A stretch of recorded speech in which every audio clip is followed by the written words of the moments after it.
Premièrement, nous avons besoin être très conscients et apprécier le fait qu'il y a une économie assez diversifiée. Parce que il suffit qu'ils nous disent, imagine-nous si Maurice, si quasiment entièrement dépendant sur le secteur du tourisme, qu'il l'impact ça peut dans l'économie pendant les 2 dernières années.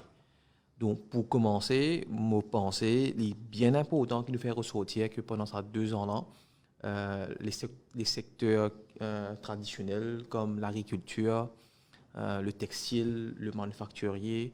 et aussi, d'une certaine manière, aussi le secteur services financiers, heureusement, ne pas avoir un impact négatif du blacklist, fin et de l'économie à soutenir. Et d'ailleurs, les chiffres les montraient, les chiffres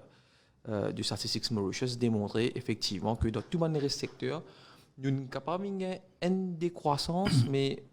certaines gains de décroissance, mais certains secteurs ils restent plus ou moins à parité avant la pandémie. Donc, ça me pensait, c'est définitivement un plus et que c'est quelque chose qui aide à soutenir l'économie jusqu'à présent. Mais malheureusement, comme tout le monde connaît, la fermeture des frontières, pandémie à l'international, il met à genoux un pilier économique très important de l'île Maurice, qui est le secteur touristique,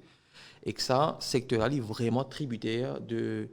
ouverture des frontières, vaccination locale, et aussi la venue des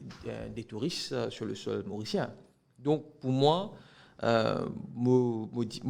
pense qu'il est bien important de faire ressortir que pour l'économie mauricienne, heureusement, une économie qui diversifiée, nous sommes plus diversifiée, Pierre, peut-être, ou